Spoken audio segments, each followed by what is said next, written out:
never met someone who deserves the day the way that you do. Joseph, it's time to get ready and the spotlight's shining down upon you. Joseph, so be back, hold from.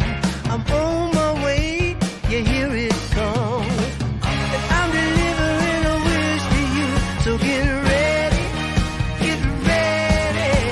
From every peak and valley they're telling you to get ready, 'cause here it comes. It's on the way. It's a celebration across the nation. Joseph Jaffe is not famous. I'm famous.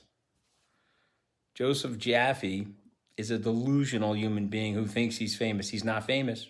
He's not famous. I'm famous. We are human, we are animals, we crave the ability to be we. I know it's called me Andes. We Andes might have sounded differently, right? Is it a disco now? Yeah, it's the after party, so it's now we go with the flash. My goal in life is to be a laptop sticker. Me too. And despite the best ministrations of your wife, you still look ugly. It's a great honor, Mr. Jaffe. It's always nice to be with you. I'm so happy to be with you. I'm honored. Thanks for doing this too. It's a real service to the community. What a great organization and a show that offers hope, optimism, creative solutions, entertainment. Thank you for doing this, Joseph. It's your gift to the universe and it's appreciated. Very human, and I like that. Look at you! You are insane! How did I do that? You're insane! Yeah, you see, those are my famous friends, but I've been waiting. Everything has culminated. Everything has led up to the most famous guest ever in 500 plus episodes of the show. We're talking about the one, the only Mr. Matt Higgins, who, man, when you meet him, and you will meet him, your life, how's this for a promise, which now he has to live up to? Your life will never be the same again. It is time to burn those damn boats. It's time to move forward. There is no plan B, ladies and gentlemen. This is why 3.5 years into this show, I'm still going. Call me Don Quixote. Call me Captain Ahab. Just keep the damn white whale away from me. But more on that very soon. If you like the show, if you love the show, hell, even if you hate the show, please subscribe. bit.ly/subscribe to the show, and you'll never miss another episode again, not unless you want to. Also, if you really love this Staten Island accent, I do a virtual coffee and audio first coffee Monday through Friday, 8 to 9 a.m. Eastern Standard Time in Discord, and we are, we're crushing cans, or we're crushing it at the moment. Just did a session the other day on blenders versus splitters. Which one are you in this new workplace, in this new normal? Are you a blender? Do you blend work and life? Or are you a splitter? Do you prefer to go off the clock at 5 p.m. on a Friday and come back 9 a.m. on a Monday? Good luck to you if that is you. I did another session which was all about this idea of, we always say who owns the brand, and we always say customers own the brand, employees own the brand, fans own the brand. But what happens when customers actually take the brand hostage? And this was a really amazing session on what's happening with Clubhouse right now, how the creators have taken the brand hostage. If you want to actually attend live, you can do that in our Discord, discord.gg/Alpha Collective. And if you want to subscribe to the pod version, it's bit.ly/Collective Cafe to go. But now it is, there it is. Now it is on with the show. And the seated soliloquy today obviously is always going to be connected to my guest. It is called You Can't Burn the Boats You Missed. Now, this You know, when I saw Burn the Boats, when I saw Matt's book, I mean, it was like I said to him earlier in the green room, in our virtual green room, it was like a hot knife through butter.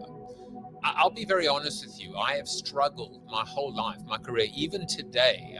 Maybe I'm just a stubborn mule, but burning the boats has got to be probably the single hardest thing that I think that anyone could do.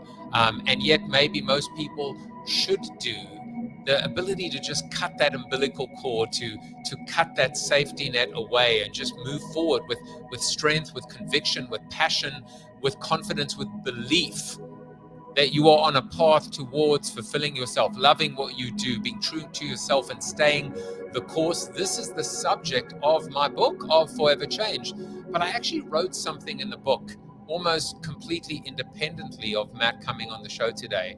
And I wrote, you can't burn the boats you missed. You first have to get on the boat.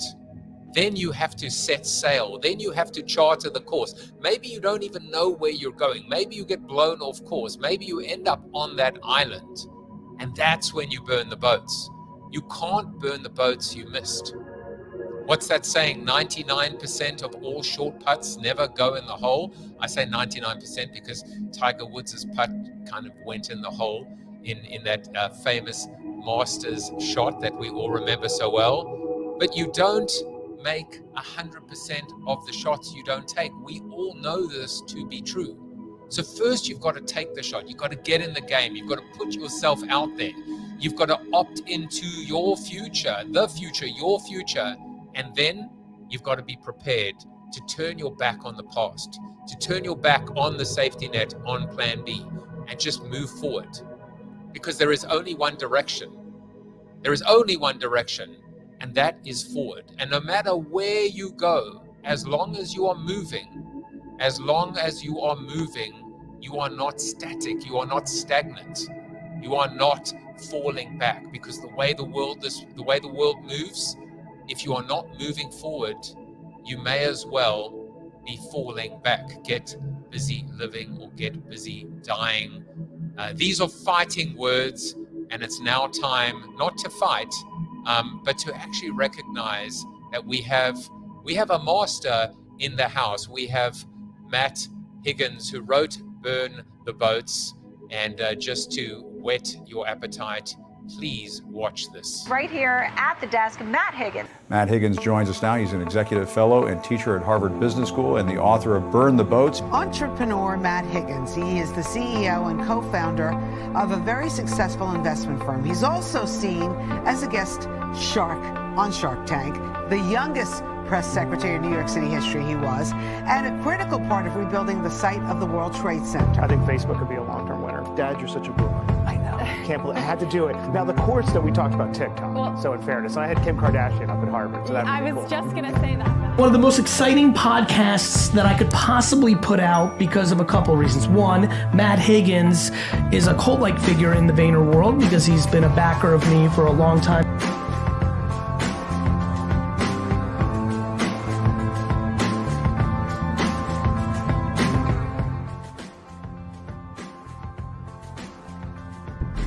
Sarah, first of all, I think we're being way too dire about your business. Oh.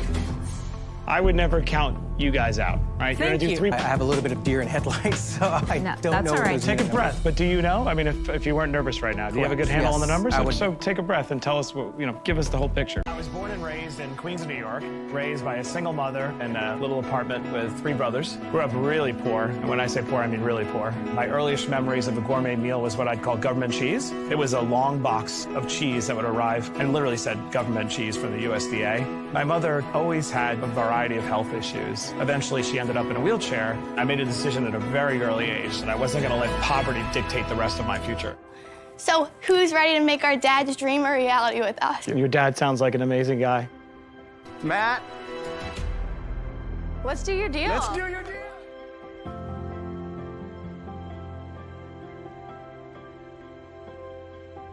we're on the brink of doing something great, there's this insidious voice in our head that holds us back. I'm here to like, it's like Inception. I'm trying to put the ideas in your head. We're here to go to work, all right? I'm just talking about You're telling me to make a run at Shark Tank? I'm going to take that advice. I've learned that in business. Listen to people who know a lot more than you do, and then you're going to go far. I don't invest in ideas. Ideas are cheap. I invest in people, special people, who have what it takes to take that idea and go the distance. You come to visit me and it's like, woo, okay, let's go. The entrepreneurs who go on Shark Tank, they're trying to make it and transcend. And I relate to that. I feel like my whole life has been about that. Oh, I love it. And that was amazing. Did you make that? I was like, I don't think I've ever seen that before. I make everything. You're like a magician, and I even got you got me emotional, and I think I was like, oh, it's about me. Wait. Well, listen, I feel like this is like that scene in Twins with Danny DeVito and Arnold Schwarzenegger, where you're Schwarzenegger and I'm DeVito. Because look at us, it's like staring in a mirror. And I dressed down. Normally, I'm all buttoned up, and I was like, I just don't feel like doing it today. And then for the audience, he was wearing a blazer, and I was like, now I got to either put on a blazer or just dress down. We can either show up in our t-shirts, but it can't be either or. So now there's harmony. I dressed up for you. And you know what? I love. Is it possible for you to be the good shark? Are you the good shark? I mean, I'm one of the good. There's a couple of them. So I think my brother Robert Herkovic has that. And then there's the people shark, which is Damon, also a friend. But I am very close to Kevin O'Leary. Very close. Yeah, I was going to say. And then there's Mr. Wonderful. I like to glimpse the parallel universe. Had I gone down that track, this is what life would have been. To every yin there is a yang. But also, what they say is to every truth there is a lie. And so we went backwards and forwards on this. And people can see the Wikipedia entry. They get who you are, but do they really understand?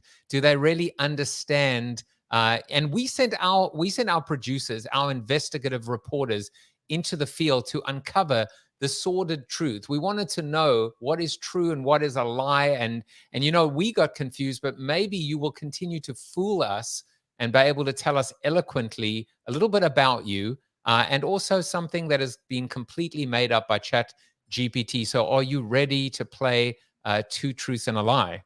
I mean, I think so. I have no idea what we're about to do, but let's do it. Well, let's get introduced by our AI lyricist. Two truths and a lie, can you guess which is which? Tune and lean and don't you dare miss a pitch. It's Joseph Jaff, not famous, but you'll see. And this is all AI created, the lyrics. Twist, we turn in search of reality. Not bad, right? No, it's really good. I'm kind of envious. And your intro song was kind of amazing. It was fire. Yeah, so we this is someone with way too much time on their hands. Joseph, you may not be famous, but you are quite talented and undiscovered. Well, thank you. I'm going to go ahead and make sure that clip is clipped and resonates on my bio. So we found out a little bit about you, and this is the first interesting little tidbit that we found out about you. Apparently, and we have no idea if any of this is true, but apparently your first business was a 900 number. This is what I think of with 900 numbers, where you could find out the local bar specials happening that night. It was called MT Services for Matt and Todd. Now, we have no idea who this Todd is. Could be completely made up, but tell us about the 900 business and why, for some reason, your body looks like Hulk Hogan. Yeah, that part I can't answer, but the 900 business, back in the day, youngins, this may sound strange to you before you had the interweb, but if you wanted to find out what was going on, you couldn't do that. And the way to do that was a 900 number. Now, my business in college was I'd go to all the bars and say, tell me what your specials are. I still remember the Galloping Green was a client on Union Turnpike in Queens, and they would give me their specials for the night. I would upload that to the phone, and then you'd call and you would pay something like $2 a minute, and you would hear what the specials were. And that was the business. Todd is my brother. Well, apparently, allegedly, Todd is your brother. We might have to go and look that up. If you think you know what the truth is, or what the lie is, I should say, you can actually go ahead and vote on bit.ly/2truths, one lie _ Matt Higgins. And who knows, there might just be a prize or a surprise for one person at the end of the rainbow. So, Matt, before we move on, it's apparent your genius extends way beyond 900 numbers, because this seems like way before Yelp and a whole bunch of other services that we use today quite effectively, you know? It's so funny. I never thought about that. Actually, as you were talking, I was remembering, I was dissecting all the flaws in a premise. I was like, oh, the customer acquisition is going to be very intense. You have to go bar to bar. The bartenders don't go to work until 4 o'clock in the afternoon. How am I going to acquire an audience? I have to sort of, it's hard to get the supply, which is the bars. And then it's hard to go ahead and get the demand, which is the customer. And so there were a lot of flaws, although I was, 18 years old. Interestingly enough, fast forward, now we're really jumping around. I was at the beginning of the journey for RSE, Gary Vaynerchuk, and I had a fund. We incubated it with Ben Leventhal, and similar problems. We were focused on restaurants, the best restaurants. Acquisition of supply was hard because they don't open till late. You can only onboard so many, and then you have to get your audience in front of the customer. Better outcome there. Better outcome. We sold that business to Amex. MT Services did not get sold to Amex. I actually wrote in my new book, there's that saying that says, if I'd known then what I know now, I probably wouldn't have gotten involved. And I changed that. I flipped it on its head and I said, if I'd known then what I know now, I probably would have gotten involved 1 year prior. It's amazing how when we look back, that idea of staying the course, stamina, endurance, that energy to keep going, which is, we'll get to it in a moment, but is so much connected to burning the boats, because when you can't go backwards, you can only keep moving forward. But that also requires so much determination, resilience, and staying power. Yeah, that's why when we get into it, I really wanted to take this bombastic phrase that goes back to the beginning of recorded history, which is way too simplistic to be useful, but it's a great rallying cry, and layer on nuance in a way that I don't think anyone had done before. So to go to the nuance of what you said, I give this speech to myself all the time, and I talk about it publicly. It's hard enough to be right. It's impossible to know when you're going to be right. So the important part of burn the boats, the nuance is when you do fully commit, you need to lay the foundation so that you're rational about, okay, how much time can I endure? What are my assumptions about when this might happen? How do I pressure test them? So I do a lot of options trading as a hobby and as like a break, for my cluttered mind. But a lot of it is testing my assumptions on when am I going to be right, how to structure the bet so that I give myself enough time. Sometimes they go to zero and it hurts and then I have to audit. So burn the boats, the act of commitment, and again, we can go into this, requires a lot of synthesis prior to going all in so that you're not looking over your shoulder and second guessing the decision the whole time. Well, if I remember to get to it a little bit later, we'll talk about the difference between going all in and being all in, whether it's being all in on life and going all in as in pushing all your chips into the center. But you alluded to famous people in history, and it turns out that you are in good company, or maybe they are in good company. So 3 people that I found have been famous for their quotes and their thinking on burn the boats. Now, the one in the middle is Napoleon Hill from Think and Grow Rich. The one on the right, we know who that is. Do you know who the one is on the left, by the way? That is an AI rendering of what he would look like today. No, it looks a little bit like Vitalik, Ethereum, but I don't know who that is. Interesting. No, that's interesting. It's actually Julius Caesar, who was actually first one. Do we think Ethereum was created by Julius Caesar then? Is the real question? I don't know. I mean, do we? I think we might have actually had a bit of a breakthrough here. But yeah, so Caesar, Hill, and Higgins are the famous people that have spoken about. So you are no doubt in good company. But let's go back now to... Can we stay? I must correct the historical record, though, number one. Caesar, that's the one that has the flimsiest documentation that he actually burned any boats. But one of the fun parts about writing this book, I was hoping that me using this phrase would create more of a backlash.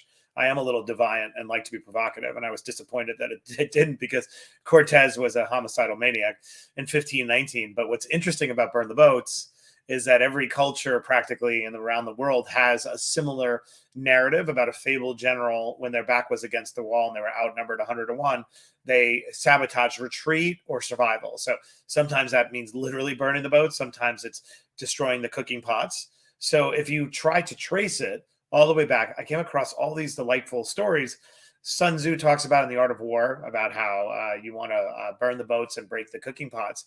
But the first time I've found, and if there's somebody out there with a fancy PhD who's got more research on this, let me know. Operators are standing by. But the first reference I saw to burn the boats being used in a military battle was in 206 in China, a great epic battle where the general literally burned the boats and succeeded. And so in order to I think Cortez must have had a better marketing campaign because we all attribute to him. But in order to one person making a contribution to reclaim the Asian origin of this, I got a tattoo. I burned the boats for Burn the Boats. And I have not announced this yet. I will be soon. But I went and got it. Would you like to see it? Should I show it? I wouldn't. And this is, drum roll, please. Right. It's not going to be in any weird place, so you don't have to hide the women and children. But it is here on my arm. That is my new tattoo. That is Pofu Chenzhou in China. It's calligraphy, so Mandarin speakers, please don't send me messages.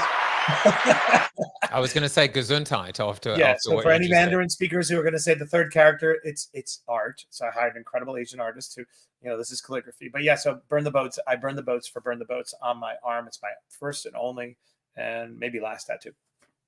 So, I had Dan Pink on the show who wrote Regrets. And there are two interesting stories. There's one, he tells the story of someone who got a tattoo of the phrase "no regrets" and then later regretted the tattoo. The story I tell, which now he regrets admitting that he regretted the tattoo because it's very even compounding. Well, my story is there was someone who got that tattoo, but unfortunately they spelt it as "no regrets." So. Well, that was one of my challenges to make sure that at least it was an Asian artist that was interpreting it, because you'll inevitably with Asian characters they're so nuanced. So if you do any flourishes, somebody will say, "But that's not really." So it says more like burn the books. I'm like, well, that's not what I'm intending, even though some people. That was different history lesson, and we're not going to go there. Exactly. But maybe in your career as an investigative journalist, you might have found the origins of Burn the Books. Apparently, you spent time as an investigative journalist for the Washington Post, where you won multiple awards for your in-depth reporting. Yeah, exactly. I mean, my muse or my North Star was Woodward and Bernstein, who wrote the Watergate series. And so I got a job as an intern at the Washington Post when I was very young. I've always been a writer. I got a ridiculous opportunity when I was 17. And I ended up working on a Pulitzer Prize-winning series about contaminated water. This is before Flint or anything else, and ended up winning a Pulitzer Prize. So I played a small role, but I was on that team at the Washington Post. We used to call ourselves the Woodward and Bernstein 2.0, which is self-aggrandizing and delusional, but that's what we were doing. Maybe it was Matt and Todd 2.0. You never know. Yes. And so I have actually no idea at this point which one is the lie, but the third one, and what we're going to do for this one is I'm first of all just going to set it up by saying that you have your own industrial grade gyro machine. Was it gyro? I was just saying, please do not. That is culturally insensitive. It's gyro. It's gyro because it's not even gyro. It's gyro. Gyro. It's like a ERO. Gyro. Yeah, well, this might also explain why, when I actually went to Midjourney to try and have a little bit of fun, this is what we came up with. Apparently, this is what Midjourney thinks. Well, apparently, this is a gyro machine as opposed to gyro. So this is Thomas Edison with a kind of a weird stash. And apparently, I'm not sure that this is edible at all, but apparently you have your own industrial grade Iro machine that your wife brought for you on your birthday, and you only use it once a year on your birthday. So tell us about how special the Iro must be on your birthday. Well, so I've talked about this before. So I struggle with my weight, and I would talk about how street meat calls me. I don't know why. It's my curse and my pleasure. And so I love street meat, and I'll look for it. And so, but rather to control myself, my wife wanted to support it. So I said, let's turn it into an annual event so that the other times you can refrain. So she bought me an industrial grade Iro machine from Jackson Heights, Queens. And on my birthday, the family must be subjected to a massive piece of meat, and we make Iro together.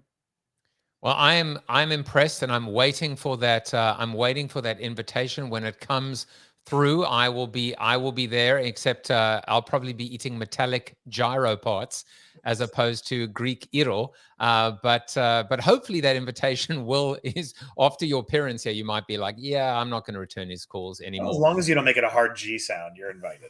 Yeah, well, I learn. I can only make one mistake once. The second time, it's on me. Let's get into the subject. And there were a couple of things even in the 12-page briefing document that you filled out in advance. Thank you for doing that. But there was a couple of things that really just stuck out, and one of them is this idea of and I loved it. You speak about this idea of how to succeed in a world designed for base cases when you're an edge case. I mean, I'm a head case. I'm a lost case. There are many things that I am. I would love for you to just chat a little bit about what is the difference between a base case and an edge case, and use that as a context setter to talk about this idea of because as I said, we've heard what burn the boats means. We've heard the phrase going back all the way to Cortez, etc. Why is it important now in 2023 more than ever before? So a little bit of setup. I love Atomic Habits, one of the best books ever written. I think a lot of us as humans, we beat ourselves up because we are trying to achieve something and we reflexively turn to habits. Habits have a ton of utility when the goal that you're trying to achieve is the byproduct of repetition of the same act over a duration. Marathon running is a reflection of habits, same acts repeated over a duration for which you have to preserve capacity, weight loss, exercise. There's a whole body of achievement that are well served by habits. There's a whole body of human achievement that are actually the antithesis of habits, where you need to create your own template. And those are breakthrough success, things that have never been done before, the things that the universe have not dreamt. Steve Jobs pulling his iPhone so he can carry his Beatles collection in his pocket. Habits didn't get Steve Jobs to do that, right? And so somewhere behind it, there might be some habits, but at the end of the day, and so that's the setup in my mind. And a lot of the things that I've achieved in my life were not served by habits. However, when you get advice from conventional wisdom, the systems, the gatekeepers, officialdom, right? The people we consult, the advice is filtered through the prism of the average situation, the average person. And so when I was growing up in high school, and I'm taking care of a mother in the next room who's slipping away, living in a disgusting, dirty house where we have no money, working overnight at a deli, carrying a butterfly knife in my pocket so I can make it home without getting jumped. And then I'm supposed to go to English 101. And then I tell teachers, this isn't going to work. And I have a more important campaign, which is I got to save my mom. And I can't do that making $5 an hour in a deli or selling flowers on street corners. But if I go to college earlier at 16 years old, I can pull forward my career, but I can make a job making $8 an hour. When I told all the people, the gatekeepers, the advice I got was for the average case, right? Well, finish school, you'll be a loser for the rest of your life. You'll have have the mark of Cain, whatever. You'll never get anywhere. And so that advice was wrong with me. One, it was filtered incorrectly because they didn't have context of my life. We often hide the things we're dealing with, and so the advice we get is through the wrong filter.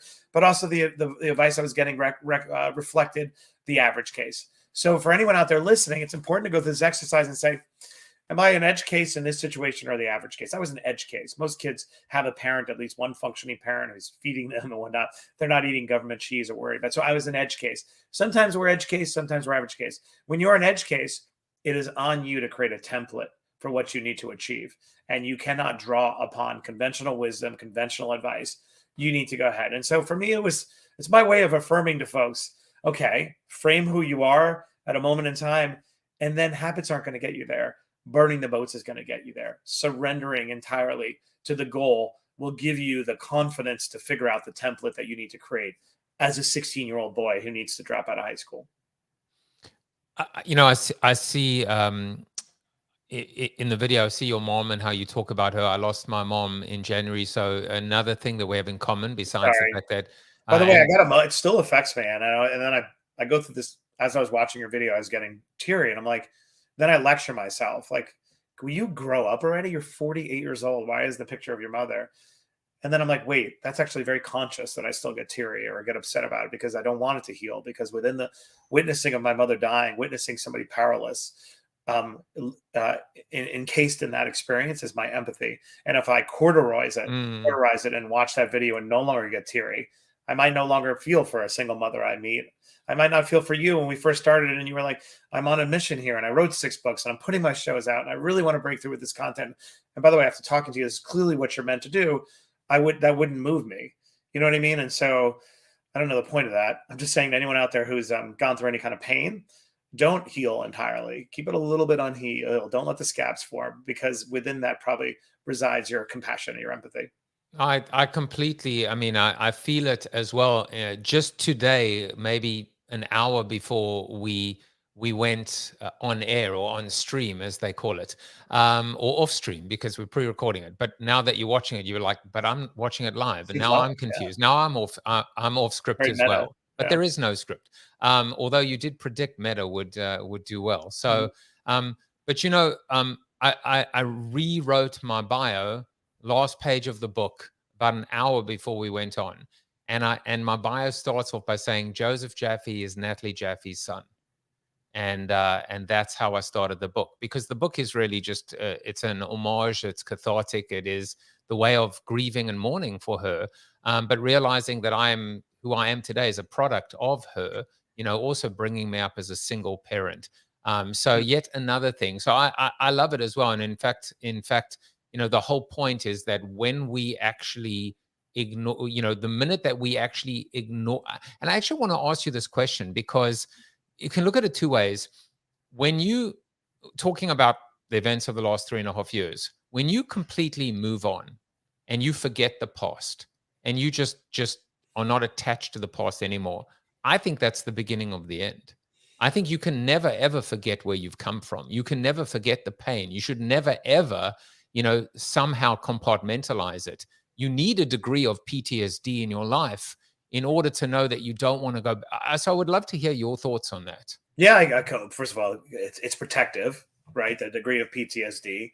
And also, like I said, I always carry with me a degree of defiance. And part of my defiance is the belief that every bad thing that happens to me, I truly will extract more value than was taken. And so that is how I made a conscious choice when I was very young. I think I talk about this in the book, although I'm not entirely sure I have this conversation in the book. But I remember having this conversation with my mother, who was very depressed and defeated by the world, and a lot of right to feel that way. But it never felt like a winning attitude when we were desperate. And I had this conversation with her, and she was lamenting. And I said, Mom, from now on, I'm going to choose to see the world as if I happen to things. Things don't happen to me anymore. I'm going to reserve for myself the final word. And I remember her saying to me, well, that's very easy for you to say as a little kid, teenager, you don't know what it's like to be dying. And I remember saying, actually, I do. I'm dying a little bit every day. And I didn't think her death was imminent. So we had this philosophical conversation. So the point is, by remembering and sitting with the bad things that happen to us, it reminds us to extract the value from them. And I think the problem why people seem to repeat the same patterns over and over again, and I'm seeing as I get older, the compounding effects of bad decision-making, of uninterrupted patterns. If you don't sit with the trauma, you're less likely to interrupt the pattern. But if the wound is always present, you're like, ugh, I got to make sure I don't do that again. And so some people say to me, my brother says this, like, Matt, you're so tortured. I'm like, is it tortured, or is it like, I'm reinforcing the pain so I avoid it next time? But it's a long way of saying, and I think this is true, and I go into this in the book, that it is incumbent upon us to identify what was taken, why it was taken, and how to ensure that we extract more value from that negative experience. Even the death of my mother, as much as I would have done anything to avoid it and would want her here, and there was no reason for her to die. And if she was here right now, she'd be taking, Ozempic, and there'd be other interventions to deal with her, morbid obesity. But that's still the empathy she unleashed in her little boy is the reason that dozens of people have gone to college on my scholarships in her name. It's the reason why I feel people's acute pain. If my mother were to sit in my mind somehow and keep score, she would see the impact of her example all over the place. And maybe she herself would say, that was net. Would have liked to have been around longer, but my life had a lot of meaning through you. So, no, I mean, the only thing that's going through my mind at the moment is how proud she must be of you, and I hope how proud my mother is of me. But I'm but sure she is. you know, And I'm sorry, by the way, that you lost your mother. I it's didn't want to interrupt you when you were talking, but no, I appreciate it. You said something that makes me think about when we talk about change. We say that, change happens when the pain of not changing is greater than the pain of changing. So there's pain either way. And I really like the fact that what was taken from you, what was extracted from you, or actually you said the other way, which is extract more value than was taken. what was taken, yeah. And so that also gets into this whole, these are not the things that happen to you, these are the things that happen for you. Everything is a gift. How does that live in the mind of someone who has proverbially burnt the boats, where there is the cognitive dissonance, the doubt, the did I make the right decision? How does that little voice in your mind that's always causing you to second guess your decision, how does that almost kind of mitigate and threaten to derail someone that has Yeah. taken that leap? Yeah, great questions. And it goes back to why I feel like I was the one to write the book, because I wanted to appropriate this militaristic, rather simplistic phrase, but actually to extract the truth of it, which is that when you are pursuing really hard things, like I was talking about, the non-atomic habits categories, right? They are almost impossible, and they require 110% of your effort and creativity and commitment, because you've chosen a really hard thing. And now we are taught by society and parents that you should always have a backup plan because it's prudent. That's actually what science and history, everything shows that that's actually a rationalization. The real reason we conjure up a backup plan is to ameliorate the pain of wanting something so bad. And so we conjure a backup plan, which is our settling, to alleviate the pain of yearning. But the pain was the thing that propelled us to give the 110%. And the 110% is necessary. Pain is a condition precedent for breakthrough success. And so what the point of the book is, believe it when I say it. If you haven't achieved what you want in life, it's likely because of that. And now I want to break down the typical shared metaphorical boats that hold most of us back: anxiety, imposter syndrome, shame. For me, for a long time, people didn't know this, story of my mother. And so we need to burn those metaphorical boats. Now, the reason why most people don't do it, even when they think they did do it, is because of their relationship with risk. And what I mean by that is, if you allow risk to be unlitigated, when you embark on a big, hard goal, me going on Shark Tank, for example, if you don't litigate it at the beginning of the journey, it lingers. And as soon as you take on water, to extend the boat metaphor, you are susceptible to conjuring a backup plan. So I have a simple 4-step process for mitigating risk. I ask myself 4 questions before I begin. And number 1 is, what's the worst thing that can happen if this doesn't work out? I embrace what I call my inner catastrophizer, a very creative little beast who comes up with crazy shit to make me scared. And then I confront it, I surface it. And then number 2, I say, okay, what would I do if the inner catastrophizer is Rasputin or Nostradamus rather, and he's predicted everything accurately? What would be my backup plan? If I ask anybody, including you, anyone, if this doesn't work out, what would you do instead? We all have at our disposal, within reach and within a nanosecond, our built-in backup plan, because they're hardwired into our factory settings. Mine's hanging up on the wall. It's my overpriced wallpaper called a law degree that I never used once, but it is my backup plan. All of us know what we would do. So we overvalue the act of creating a backup plan. Number 3, what's the probability that my inner catastrophizer is correct? You need to confront the absurdity of the things we say. They're very low probability. And number 4, what's my why? Why am I doing this? And my whys are so strong. The act of talking to you about this book, the lives that it's changing, I would come within an inch of my life. I would sacrifice almost anything to be successful with the big goals that I create. So why is that 4-step process so necessary? Just to be a little tighter. It's because when you have litigated risk and asked yourself those 4 questions, what you find is, as you're pursuing the goal, and the doubt surfaces and the backup plan begins to form, you will shut it down, because you're like, I already went through this. I know exactly what I'm going to do. I'm not afraid anymore. And studies, I'll stop here, science shows when you contemplate a backup plan, when you contemplate risk, makes all the difference in the world. The sequence. They found in 2014, a study out of Wharton, that they were invited a group of kids who were doing a test, A/B test, just think about a backup plan while you're doing this. Here's your goal. Here's what you're going to get, a Snickers bar, whatever. But think about another way to get it. And what they found is the group that was allowed just to contemplate a backup plan for just a couple of minutes, materially less likely to be successful than the group that wasn't allowed. And two, they lost their motivation. So when you contemplate risk, makes all the difference in the world. And that's the point of Burn the Boats. It's like, take this simplistic idea, but actually show you how to fully commit and surrender to your goal. So I think you've got a beautiful little phrase here, which is litigate to mitigate risk. Yeah. And I love the concept of litigating.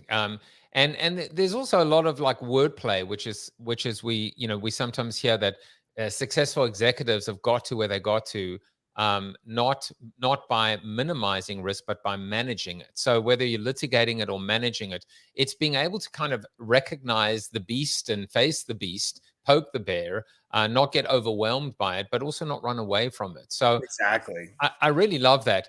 I want to talk about. By the way, about the reason why, just to say, is that we are all risk wanters, even when we define ourselves not risk takers, because we all agree that on the other side of risk is reward.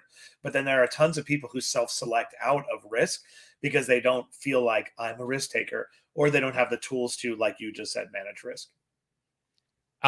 Two things when you've had 500 plus guests on the show, things pop when you've never heard them before. And self-selecting out as opposed to self-selecting in. Sometimes, when you go and opt in to a new or sign up to a profile, and you've already been opted in to the newsletter, and you're like, sneaky little bugger. I'm going to go ahead and uncheck that. But I like that. The other thing is this idea of we're all risk wanters. That's meaty to me, because we've heard of risk, of being risk averse and risk inclined. But what you really are saying is, deep down, we all recognize, this is to me a huge point. We all recognize that reward, for the most part, has to come through the pathway of risk. It's Oedipus and the Sphinx. You got to go through that. You got to answer the riddle. You've got to go through that dangerous path, because if you don't, there will be no reward. And that's what I'm trying to talk about. I love that we're zeroing in. I'm trying to talk about this point more, because one could take issue with anything you and I are talking about right now in the book itself. But unless you're an annoying contrarian for no reason, everyone agrees that on the other side of risk is reward. Like you can't no mediocrity, complacency, and repetition will achieve great things. No one thinks that. Everyone knows that risk leads to reward, and therefore we're all risk wanters. There is a huge parallel to not only, in fact, even this morning, which in the future would be your morning, reading a book called Happier, which was actually given to me by Tony Hsieh, the late Tony Hsieh, when I went and toured Zappos. But happiness, fulfillment is a huge part of it, but also so is passion. And so I read this in doing a little bit of, when my 5,000, interns, minions, were busy doing all this incredible production. And I love this. It said, before you burn the boats, you have to light the fire. And I was thinking, okay, this is interesting. The fire, what is the fire? Clearly, the fire has got to be the fire of passion. How do you interpret the fire that is ultimately responsible for burning these metaphorical boats? It is the fire, and I think we are afraid sometimes to embrace the fire for the road that it might set us on, right? Like once I do that, then all sorts of scary things happen. Maybe I'll just settle. I talk a lot in the book about how we tend to raise the bar to our own action when we should be lowering the bar, right? We are, and I see this happen all the time.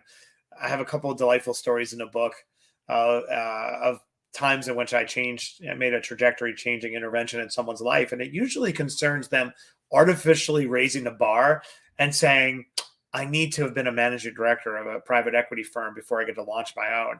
And I'm always like, who made those rules? Is that written? And I always ask in election, I didn't know that was a rule.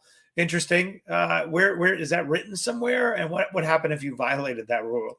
So I think the fire is the passion. And the thing that people do is they inhibit it. They don't embrace it. And instead they raise these gating items. And that's what I talk a lot about, incrementalism. The killer of the fire, the extinguisher of the fire, the smotherer is a bias towards incrementalism that is everywhere around us.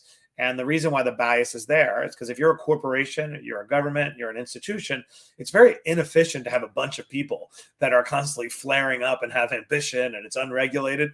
So incrementalism is society's sort of invisible attempt to organize everyone into bands. Why you go to a law firm, you can't become a partner for 10 years. But like, wait, I'm great. Why do I got to wait 10? What about in 3? It's not efficient. And so I think I talk about this in the book, incrementalism is the enemy of that fire, of that passion. And you want to always have a bias towards defiance rather than acceptance. You can always accept what's imposed upon you. You can always submit to the rules, but you can never go back. Whereas if you choose defiance first, you can then always go back. I love this, and it's very, if people are listening carefully, it's very contradictory if you don't know what to listen for, because the spark is by definition incremental. It's like fear. So with fear is good as long as you don't let it overwhelm you. And in this case, the one little spark that ignites the fire that's it. That's the end of the small tweak or the small little spark or the seed. Then you've got to fan the flames and you've got to go for it. And that is by definition, the raging fire that burns the boats, as opposed to what I call death by 1,000 budget cuts. No, I love it. And that is exactly right. Like, that is the end of incrementalism, when that fire is allowed to, when you fan that flame. And I think most people are always trying to tamp it down, deny it oxygen. Now we're really extending the metaphor, right? But denying it oxygen, just trying to contain it, when you probably should be unleashing it once you've done the 4-step process that we talked about. Because then you're not built structure. You don't have structural integrity to withstand the incoming, if you don't go through that risk mitigation process, which is why I always say in interviews, say in my book, I'm the most paranoid risk taker you ever meet. It's not like this comes effortlessly to me. That's why I talk so openly about anxiety and fear. I wanted to be the one to write this book. I wanted to put my stuff out there because I wanted to challenge the self-selectors who took themselves out of the category of risk takers, to be like, what excuse do you have left? You originally could see yourself as different from me by saying, well, he's wealthy. Well, he's on Shark Tank. He's a white male. Okay, all that may be true, but let me show you where it began. Let me show you what I did. And my most important message that I've been trying to put out more and more lately, success happens in spite of, not because of. It looks because of only at the end when you're reconstructing how the person got there. But the reality is almost every successful person gets there in spite of X, Y, Z. And I got there in spite of anxiety, unresolved trauma, a degree of imposter syndrome, shame. I don't sleep at all. I have one testicle, having gone through cancer. You know what I mean? I'm carrying it all. And yet here I am. And so, but we deny a service to others when we allow other people to conclude that you got there because of. But I find there's a fake narrative that's perpetuated when you get to a certain place and you want to put out the Instagram post. You want to act as if you've overcome things in the rearview mirror, because we're almost still embarrassed by bringing them forward. And I always like to say, and I'll stop talking, but I asterisk the shit out of my book, because I'm like that star who won some award and you have to put the asterisk that they were on performance enhanced drugs or whatever. Like, just because I know the answers, or I believe I do, and I wrote them down, doesn't mean I can implement them. And that is my act of commiserating. This is not my attempt to lecture you about what you should do. It's my attempt to commiserate with you about what we should all do. I love that. I asterisk the shit out of my book. I really do. It horrifies. It's my accountability. It's my accountability partner. You know what I mean? Like, and so is my tattoo now, by the way. Yeah, well, even though it says no regrets, but still. Exactly. It's just burn the books. Shit. Yeah, exactly. I want to ask you one serious question before the end, which is serious. What were the other questions? Yeah, no, this one gets this one. This okay, one right, serious. I'm this gonna. Okay. Well, I was thinking to myself. I mean, to me, that the part with government cheese, where it actually, how did you know it was government cheese? Because it actually said government cheese, and I thought to myself, there must be people who look at you and go, "Must be nice to be Matt Higgins." And I'm sure you've had the white privilege thrown at you, and the silver spoon, and this perception of everything just fell into your lap. And it's apparent from just getting to know you, and also seeing how gracious you were coming on the show and talking to you and back channeling with you, that is not who you are.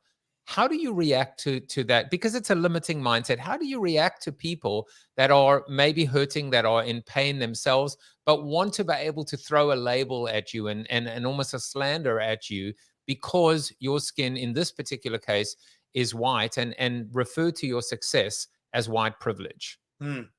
Honestly, I get kind of excited about the engineering that goes on to break through, because it's a very real thing, and not because I need to feel validated. It's because I want to reach that person, because it's not going to do them any good to feel that way, right?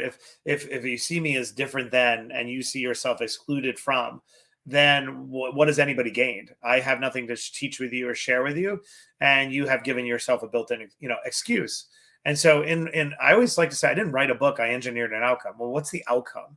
My outcome was to hold up a mirror to somebody's inner potential and allow them to connect with me somewhere along my journey so they could extract value from what I believe I have to share. So the engineering is like, okay, how do I constantly lower myself so I can remove the reflexive reaction that people have and be like, yeah, but white rich guy, yeah, but this, right? So by sharing the story, oh, I've knocked a few of them down. Okay, that's gone. I share the poverty. I've taken that one down. I'm always going to be a man. I can't change that, but I can share delightful stories of incredible women who have done amazing things. There's a reason the book starts with a Black woman named Freddie Harrell who launched a hair extension business, and ends with a woman who rejected a job offer from me and created her own empire. There are reasons for everything. As it pertains to the white privilege part, it actually doesn't bother me, because there's a huge degree of truth to it. Not that it invalidates what I've achieved, because no one wants to feel denied of their own hard work like that. That's unfair. But think about this for half a second, right? There are two stories I put in the book that are meant to penetrate into somebody who refuses to accept that there are structural differences in society that give us an advantage. The first is about my GED itself. When you meet, back in the day where I grew up, if you met a Black kid or a minority of whatever, from wherever, and they had gotten their GED, somewhere subconsciously, a huge percentage of society would have seen that act of them having a GED as confirmatory of their own biases. They wouldn't have gone further and be like, why did that kid drop out? Well, because the dropout rate's very high among Black kids back in the day, whatever, right? If you met me with my little white, smiley face and why I come from, you don't understand because I've done a lot to cover up my background, you would say, oh, what happened? That is white privilege back in the day, right? Second thing, I tell a story at Harvard with two of my students. I had an entrepreneur come into the class, and I thought he was a great talk, but he was cursing like crazy. It was really interesting. And afterwards, I was talking to these two students, two Black women. There's no one else in the class. I'm like, what'd you think? Her name is Tracy. And Tracy said, she's like, it was okay. I'm like, oh, why'd you think that? Because I can never talk like that in this class. And I was like, well, why? And she goes, because if I did, everyone would say, there's that ghetto girl. And now I have made that room judge every woman who comes after me. Every Black girl Black woman who comes into this class is going to be judged. And I was like, that is so interesting. I'm going to share that story because as a white male, Matt Higgins, I don't represent anybody. I don't have to, right? Nobody comes behind me that I have to worry about. So that's a long way of saying I care more about the act of revealing what I really came from to break somebody's resistance down so I could share the message. And at the same time, I think it's okay to be a little bit honest. Like, I just shared those two stories. Like, okay, now what? Now that I've shared these stories and we acknowledge, now what? Well, we all still want to burn the boats. We also want to have great things. And so it doesn't bother me. And then if somebody really wants to judge me, I get a few things that are like hateful, like you're a white, rich Republican. I'm like, first of all, you don't know shit. Like, you don't know that I, stood up to Trump back in the day and I've been very public, but also I don't really care because now your heart's closed. And so it usually leaves me with a feeling of empathy. Like, oh, that sucks for you. You've decided to say that we have nothing to learn from each other. That's why you saw Scaramucci earlier, and certainly back in the day. I mean, and by the way, I almost want to say thank you for what you did, and during that incredible, other than a global pandemic, I would say 9/11 was a moment that changed all of our lives forever.